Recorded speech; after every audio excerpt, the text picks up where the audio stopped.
ওই মাইকের সামনে কথা বলার অভিজ্ঞতা আমার নাই। এখানে তো অনেকেই অনেক আলোচনা করতেছেন, এখন এটা হচ্ছে যে এটা একেবারেই হচ্ছে বুদ্ধিবৃত্তিক প্ল্যাটফর্মের মতো হয়ে গেছে। আমি আসলে আছি হচ্ছে যে কি বলা যায়, ত্রিশঙ্কু দশা বলতে যেটা আছে ওইটাই, মানে না বুদ্ধিবৃত্তিক জায়গাতে আছি না রাজনৈতিক জায়গাতে আছি লিয়াজোতে। তো ফলত ওই এই দুইটা জায়গাতে অনেক রকম, মানে এখানে আমি তো বেশি সৌভাগ্য হয় নাই অনেকের কথা শোনার, যেসব কথা শুনতেছি ওই মাঠের ভিতরে পরিস্থিতি, গভর্নমেন্টের ভিতরে পরিস্থিতি, পলিটিক্যাল সার্কেলের ভিতরে পরিস্থিতি এবং আরও অনেক জায়গাতে 3-4টা জায়গাতে পরিস্থিতি, কোনোটার সাথে কোনো মিল নেই। মিল নাই কেন আমি বলি, আমি ভাবছিলাম এই কথাটা শেষে বলবো, যে ওই সভা সাহেব একটা কথা বলে গেছে যে বাংলাদেশের বুদ্ধিজীবীরা যে 71 মুক্তিযুদ্ধ হবে এটা আজ করতে পারে নাই, এইবারও বুদ্ধিজীবীরা ফেল মারছে। তো আমি বলবো যে এই ক্ষেত্রে খুব গুরুত্বপূর্ণ যে এইটাকে বুঝা, আসলে সময়ের সন্তান বলতে একটা আইডিয়া আছে, সময়টাকে বুঝা, এটা হচ্ছে আমাদের জন্য গুরুত্বপূর্ণ যে আমরা সময়ের ভিতরে কিভাবে সক্রিয় হব এবং আমরা কিভাবে সময়টাকে ধরব। আমি যদি বলি যে আমাদের এখানে যেই সার্কেলটা বেসিক্যালি এটা আমাদের একার কৃতিত্ব না অবশ্যই, কিন্তু যেই গাঠনিক শক্তি ছিল ওই গাঠনিক শক্তির ভিতরে সবচেয়ে গুরুত্বপূর্ণ জিনিস ছিল যে ভাবাদর্শিক বোঝাপড়া। এখন ধরেন না আপনার, আমরা বলতেছি একটা পোস্ট ইডিওলজিক্যাল সিচুয়েশনে আছি, আমাদের কোনো ওইভাবে আমরা একটা তুহিন এখানে বলে গেল যে নির্দলীয় বলতে কি বোঝাচ্ছে, বাট অথবা এটাই নতুন কিনা রাজনীতি কিনা নতুনভাবে, বা আরো অনেকে অনেক কিছু বলছে। বাট মূলত হচ্ছে যে আমাদেরকে লড়তে হয়েছে কিসের বিরুদ্ধে, এটা আসলে আমাদের বুঝতে হবে প্রথমত। এবং আসলে সামনের লড়াইটার সাথে গণ অভ্যুত্থানের যে ধরেন না আপনার হচ্ছে 2 কি 3 সপ্তাহ যে সময়টা, শ্বাসরুদ্ধকর যে সময়টা, অথবা এর আগে পরে আরো কিছুদিন যদি বর্ধিত করি, অথবা অনেকেই বলতেছেন এখনো গণ অভ্যুত্থান পরিস্থিতি, আমিও মনে করি। তো এই সময়টায় আসলে আমরা কি ধরনের ভাবাদর্শিক লড়াইটা করছি এটা আমার কাছে খুব গুরুত্বপূর্ণ, কারণ এইটা ঠিক করে দিবে বাংলাদেশের সামনের রাজনীতি। আমরা বলতেছি এটা একটা পোস্ট ইডিওলজিক্যাল সিচুয়েশন, মিনস কি বলতে আমি বলতেছি যে আপনার হচ্ছে ইডিওলজিক্যাল কোয়েশ্চেনটা গুরুত্বপূর্ণ ছিল। আজম স্যারের লেখায় দেখাইছেন যে ভাষাগত এজমালি ভাষাগত কোয়েশ্চেনটা গুরুত্বপূর্ণ ছিল, এবং আপনার এখানে জনগণ যে ক্যাটাগরি এটা কিভাবে গঠিত হইলো এটার একটা গুরুত্ব ছিল। এখন ধরেন আপনি এই যে ছোট ছোট সোভিয়েতগুলো ছিল এতদিন, এক একজন, এখন এখানে ধরেন আমি খুব বোধ হয় এখানে 80% লোকরে আমি পার্সোনালি চিনি, মানে চিনি বলতে তাদেরকে আমি জানি যে লোকেট করতে পারবো যে কে কোন ইডিওলজিক্যাল পজিশনে, কে কোন কালচারাল পজিশনে বিলং করেন, কিন্তু তারা সবাই এখানে একযোগ হয়ে আছেন। এখন এখান থেকে আসলে সামনের কোয়েশ্চেনটা কি হবে সেটা হচ্ছে ইডিওলজিক্যাল তর্কটা আসলে কোথায় গিয়ে পৌঁছাবে। একটা আমি যখন বলতেছি নির্দলীয় মানে হচ্ছে আগের যে দলীয় ইকুয়েশন ওটার বাইরে আমি বেরোতে চাচ্ছি। আমি যখন বলতেছি অরাজনৈতিক আমি বলতে চাচ্ছি যে আগের যে রাজনৈতিকতা ওটার বাইরে বেরোতে চাচ্ছি। আমি যখন বলতেছি পোস্ট ইডিওলজি আমি বলতে চাচ্ছি যে আগের যে ইডিওলজিক্যাল লড়াইটা ছিল ওই লড়াইয়ের বাইরে আমি বেরোতে চাচ্ছি। বলতে এই যে নতুন মুহূর্ত, এই মুহূর্তটা কিন্তু আমাদের বুদ্ধিভিত্তিক গবেষণার বিষয় না, এটা হচ্ছে সর্ট অফ আমি কি বলবো সজ্ঞার বিষয়, ইনটুইশনের বিষয়, যে আমরা যখন 20 দিনে ছিলাম আমরা কি আসলে কে কাকে কতটুকু শত্রু গণ্য করছি, আমাদের ভিতরে সংহতির আইডিয়াটা কেমন ছিল, আমরা কাকে বন্ধু গণ্য করছি কাকে শত্রু গণ্য করছি, আমরা কাকে ইডিওলজিক্যালি ফাইট করছি কাকে ইডিওলজিক্যালি আমাদের মিত্র মনে করছি। ওই 20 দিন 25 দিন 30 দিনের যেই আমাদের যেই রাজনৈতিকতাটা হয়েছে এটাকেই হচ্ছে যে আমাকে বারবার রিএনেক্ট করতে হবে। এটা হচ্ছে আমার জায়গা থেকে কথা। ওই থিয়েটারে কিছুদিন আমি কাজ করছি, ওখানে আমাকে একটা জিনিস বুঝায় যে, বা এটা আপনারা বুঝেন এখানে অনেকেই থিয়েটারের লোক আছে, রিএনেক্ট করা। আমরা যখন কালকে কিন্তু নাহিদ একটা কথা বলছে আরেকবার গণঅভ্যুত্থানের দরকার হইতে পারে। আমরা জানি যে বিপ্লবের পরে প্রতি বিপ্লব আসে, এটা কিন্তু আমি লিখছি ইভেন বিপ্লব হওয়ার আগেও, যার একটা প্রতি বিপ্লব দিয়ে আসবে। এখন এটা কিন্তু এরকম না যে আতঙ্ক, এই কে নিয়ে যাবে রে, কে আমাদেরকে মেরে যাবে রে, এরকম না ঘটনা। ঘটনা হচ্ছে আপনাকে জনগণকে যেই এই যে বললাম এই মোমেন্টটা তৈরি হয়েছে ওই 20-25 দিনে, ওই মোমেন্টটাকে আপনাকে রিএনেক্ট করে যাইতে হবে, পুনঃমঞ্চায়ন করে যাইতে হবে বারবার। ওই পুনঃমঞ্চায়নের জন্য কি ধরনের রাজনৈতিক প্রক্রিয়া আমাকে ঢুকতে হবে, কি ধরনের রাজনৈতিক সংহতিতে আমাকে ঢুকতে হবে, এবং কী ধরনের ভাবাদর্শিক তর্কে ঢুকতে হবে সেটা হচ্ছে আমার কাছে খুব গুরুত্বপূর্ণ। এবং আমরা বলছি যে বাংলাদেশটাকে আমরা সামনের জায়গাটাতে কোথায় নিয়ে রাখতে চাই। ওখানে যদি আমি বলি, আমাদের একটা কথা নিয়ে অনেকেই তর্ক করতেছেন সিভিল সোসাইটিতে, এটা আমার খুব মজা লাগতেছে, যে সভ্যতাগত রূপান্তর বলতে আমরা কি বুঝাচ্ছি, আমরা কি এখানে কি আনতেছি না আনতেছি। এটা আসলে ঘটনা না। ঘটনা হচ্ছে আমরা একটা কথা বলছি যে জাতীয়তাবাদ, বাংলাদেশি জাতীয়তাবাদ আছে, বাঙালি জাতীয়তাবাদ আছে, এই জাতীয়তাবাদী যে তর্কগুলো আছে, বা অনেকে কথাটাকে বলেন জাতিবাদ, যেটাই বলি, শুদ্ধ অশুদ্ধ আপনারা ঠিক করেন। তো এটা হচ্ছে যে এই দুইটা শব্দ, এই দুইটা যে গঠন হয়েছে, যে আপনার বাংলাদেশি জাতীয়তাবাদ, বাঙালি জাতীয়তাবাদ, এই যে দুইটা লড়াই, একদিকে আছে ইসলাম আর একদিকে আছে ইসলামফোবিয়া লড়াই। এই লড়াইগুলোর আপনার সামনের ভবিষ্যৎটা কি হবে, ওইখান থেকে আমরা বলতেছি যে আপনি দুইটা সিভিলাইজেশনের মাঝখানে বসে আছেন, সিভিলাইজেশন স্টেটের মাঝখানে বসে আছেন। আপনি বাংলাদেশ রাষ্ট্রটাকে কোথায় দাঁড়া করাইতে চাচ্ছেন? আপনি কি ৭১-এর যে মুক্তিযুদ্ধের যেই প্রশ্নগুলো আছে, এটা খুব খুব ভাইটাল কোয়েশ্চেন।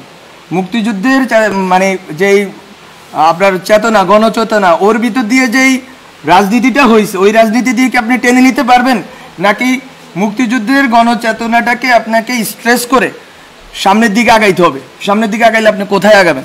আমরা বলতেছি ওখানে আপনি যদি সিভিলাইজেশন স্টেট, দুইটা সিভিলাইজেশন, হ্যাঁ তাদের অনেক সংকট আছে, ওখানে কমিউনিস্ট পার্টি আছে, ওখানে আরএসএস আছে, বাট আপনি এই বেঙ্গল যে এটাকে আপনি কিভাবে পুরা দুনিয়াতে দাঁড় করাবেন, এই যদি ভবিষ্যৎমুখী এবং বহির্মুখী প্রস্তাবনা না থাকে, তাহলে ডিজে ভাই আপনাকেই মারবে। ডিজে ভাইয়ের কাজ না আপনার, এখানে বললে আবার শুনে ফেলবে ওরা, তো ডিজে ভাইয়ের কাজ না যে আপনাকে গুলি করা। ডিজে ভাই অথবা বাংলাদেশের যে এনএসআই বা যারা সিকিউরিটি, তাদের কাজ বেসিক্যালি কি, রাষ্ট্র মানে কি বুঝি আমি, রাষ্ট্র মানে রাষ্ট্রের একটা শত্রু থাকবে, রাষ্ট্রের কোনো বন্ধু নেই। কি বলে বন্ধু রাষ্ট্র বলতে একটা আইডিয়া, খুব অদ্ভুত আইডিয়া তারা আবিষ্কার করছে। বন্ধু রাষ্ট্র বলতে তো কোনো কিছু নাই, প্রত্যেকটা রাষ্ট্রই তার, এই যে আজকে আমার বাদ ছেড়ে দিল তো, এটা তো এরকম অনেকে বলতেছে এটা রাজনৈতিকভাবে আমাদের বিরোধিতা করতে করবো, কিন্তু রাষ্ট্র তো এমন একটা জিনিস, সে তার স্বার্থটা দেখবে। তো বন্ধু রাষ্ট্র বলতে কোনো আইডিয়া নেই। বলতো আমি রাষ্ট্র জিনিসটাকে কিভাবে ডিল করবো? এখন যখন আমার দুই পাশে দুইটা সিভিলাইজেশন স্টেট দাঁড়ায় আছে, আমি আসলে কিভাবে ডিল করলে বাংলাদেশের বিশিষ্ট অবস্থানটাকে, এটা আমাকে যদি কেউ ব্যাখ্যা করে বলতে পারেন বলে, যে আমি কেন বাংলাদেশ রাষ্ট্র নামে দাঁড়াই থাকতে হবে, আবার কি জন্য দাঁড়াবো? আমি কি ৭১ দিয়ে ওই ইকুয়েশন সলভ করতে পারছি কিনা? যদি সলভ করতে পারতাম তাহলে বেশিরভাগ দাঁড়াইলো কেমন ৭১-এর উপরে? বলে তো আমি বলতেছি এগুলো হচ্ছে যে আপনাদেরকে রিএভালুয়েট করতে হবে। এবং এটা সভ্যতা বলতে কোনো ইসলাম, হিন্দু এইসব জিনিস আমি বলতেছি না। এটা হচ্ছে আপনারা যদি বেঙ্গল বেসিন, আমরা বেসিনে বসে আছি, বেসিনে আমাদের ল্যান্ডটা, আমাদের দেশটা বেসিন ল্যান্ড, এটা হচ্ছে একটা ধরনের সিভিলাইজেশনাল কনফ্লুয়েন্স ঘটছে এখানে, সব ধরনের সিভিলাইজেশন এখানে এসে মিলিত হয়েছে। এইটা কতটুকু শক্তির জায়গা? উই হ্যাভ ডিফারেন্ট, আমি বলছি there are many Islams in this world, Islams বলতেছি, তো আমার এখানে একটা ইসলাম আছে, আমি ওইটাকে কতটুকু গ্লোবালি রিপ্রেজেন্ট করবো? This is the question of, this is really the question of national integrity and security. এটা অনেকে বুঝতেছে কিনা আমি জানি না। আমার এখানে যেই সেকুলার রাজনীতির কাঠামো আছে, এটাকে তো আমাকে ইনটেক্ট রাখতে হবে। এখন এই সেকুলার রাজনীতির কাঠামো কি, সেকুলার আর সেকুলারিজম, এটা অনেক তর্ক আছে, তালাল আসাদে অনেকে পড়ে বেজে ফেলছে, কিন্তু সেকুলার আর সেকুলারিজমের তর্কে যে আমি এখনো পর্যন্ত ডিল করি নাই, আমি কি এই রাষ্ট্রটা সেকুলার করব নাকি সেকুলারিস্ট করব, অনেকগুলো তর্ক আছে। বলতো আমি, এবং ওই সেকুলারিজমটা কি হবে? ওইটা কি ৭২ সংবিধানের সেকুলারিজম হবে, নাকি আমরা এখন যখন আমরা বলতেছি, আমরা অনেকেই বলতেছি যে নিউ কনস্টিটিউয়েন্ট অ্যাসেম্বলি লাগবে, কিন্তু তর্কটা দেখেন, খেয়াল করেন, সবাই বলতেছে ৭২ সংবিধানের কন্টিনিউটি। আপনি ৭১ ধরতে পারেন, কিন্তু ৭২ আমি মনে করি ধরতে পারেন না। আপনাকে ৭২-এর ব্যাপারে ক্রিটিক্যাল হইতেই হবে, এবং অনেকেই ক্রিটিক্যাল আছেন এখানে, রাজনৈতিক বর্গে অনেকেই ক্রিটিক্যাল আছে। বলতো ওই যে রাজনীতিক যে কাঠামোটা গঠিত হয়েছে, ওইটাকে তো আপনি চুড়ে ফেলতে চাচ্ছেন। চুড়ে ফেলতে চাইলে ওই সময় যে সেকুলারিজম আছে, এটাকে আপনাকে তো আবার রিডিফাইন করতে হবে, এবং নতুনভাবে এখন যে সেকুলারিজম আছে, সেই সেকুলারিজম, এখন তো সেকুলার মানুষ, আপনি কি এখানে ধরেন আন্দোলন, আমরা তো স্লোগান থেকে শুরু করে অনেক নাম টামও ঠিক করছি, আপনি কি এখানে দেখছেন কোনো স্পেসিফিক? আমরা কি করছি? আমরা বলছি যদি মোমবাতি প্রজ্বলন দাও, বলে দাও যার ইচ্ছে বসে দোয়া পড়ুক। আমরা বলছি ১ মিনিট নীরবতা পালন করবে, যার ইচ্ছে সে দোয়া করুক। আপনি এতদিন কি করছেন? আপনি ঢাকা শহরে বসে পুরো বাংলাদেশের মানুষকে আলাদা করে ফেলছেন। এই আন্দোলনে অনেকেই অনেক ব্যাখ্যা করবেন, উই নো হোয়াট হ্যাপেন্ড। এই আন্দোলনে বাংলাদেশের মানুষ একটা গ্রামের হুজুর কেন অ্যাকোমোডেট ফিল করছে? হাসিনার বিরুদ্ধে না, বিকজ অফ দ্য ল্যাঙ্গুয়েজ। এটারই বলে সেকুলার ল্যাঙ্গুয়েজ। এতদিন সেকুলার বলতে আপনারা যেটা বলছেন ওটারে হচ্ছে যে একটা মধ্যবিত্তের একটা বাবল, আর হচ্ছে আওয়ামী লীগের একটা কাঠামো। তো তো এখন আপনাকে এই যে প্রত্যেকটা বর্গকে রিডিফাইন করতে হবে। রাজনীতি নতুনভাবে করতে হলে আপনাকে প্রতিটা বর্গকে রিডিফাইন করে করে আগাইতে হবে। এবং এখানে অনেক কথা আসতেছে কার কতটুকু স্টেক আছে না আছে, স্টেক সবারই আছে। এখন নাম ধরে ধরে বললে তো এখানে কেউ দাঁড়ায় থাকতে পারবেন না। 100 জনের উপরে, আমি তো যখন বন্দি ছিলাম বাসার ভিতরে, এই যে আপনার প্রথম 210 জন যখন এলো, তখন এর ভিতরে 84 জন হচ্ছে দিনমজুর, একজন আছে দিনমজুর এখানে। তো কিসের জনতা? আপনি হুজুর মারা গেছে, মাদ্রাসার হুজুর মারা গেছে কয়টা আপনি খোঁজ করেন, আছে কেউ এখানে? নাই। কিন্তু তো আপনি বলতেছেন ইনক্লুসিভ করবেন, সেকুলার করবেন, করতে পারবেন না।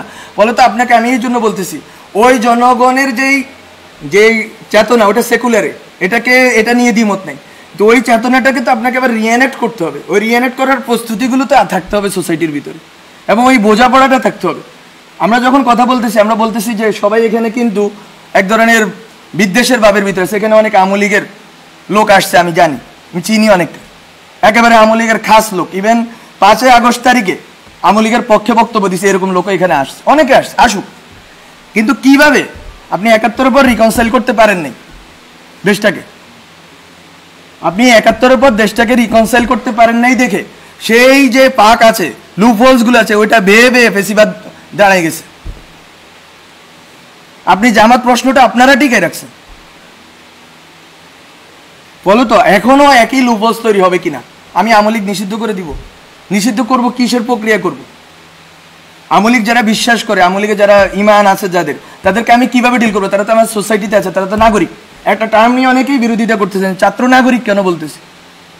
বিকজ আমি স্টেট চাই, স্টেটে সিটিজেন থাকে, পিপল অবশ্যই থাকে। পিপল তো কাঠামো, প্রথমকার কাঠামো। আমি বলতেছি এটা ভবিষ্যমুখী হিসাবে, এটা নিয়ে আমরা আরেকটা তর্ক আরেকবার করবো। কিন্তু আমি বলতেছি যে এখানে আওয়ামী লীগের যে লোকগুলো আছে তাকে আপনি কিভাবে রিকনসাইল করবেন? আপনি কি আরেকটা সুযোগ দিবেন ভারত বা অন্য রাষ্ট্রগুলোকে যে এই দেশটাকে বিভাজন করে আরেকটা কোনো জাগরণ মঞ্চ হবে, আরেকটা এই সেই হবে, এবং এর ভিতর দিয়ে আবার দেশটাকে বিভাজন করা হবে এবং পেশিবাদকে টিকে রাখা হবে? এটা বিএনপির পেশিবাদ হইলে তো এটা বিরোধিতা আমার করতে হবে। বলে তো এই কোয়েশ্চেনগুলো আপনারা মাথায় রাখেন যে রিকনসিলিয়েশন প্রসেসটা কী হবে এই ন্যাশনের। এই দেশের মানুষগুলো একজোট হবে কিভাবে? এই দেশের মানুষগুলো এই যে 20 থেকে 25 দিন একটা ধারণাকে একটা জায়গায় এসে একমত হয়ে গেছে, এবং ওখানে কোনো বিভাজন ছিল না। ওই বিভাজন এই যে ছিল না, এটাকে আপনি রিএনেক্ট করবেন কিভাবে? আমি বারবার এই কথাটাই বলবো, রিএনেক্টমেন্ট নিয়ে ভাবতে হবে। এবং এখানে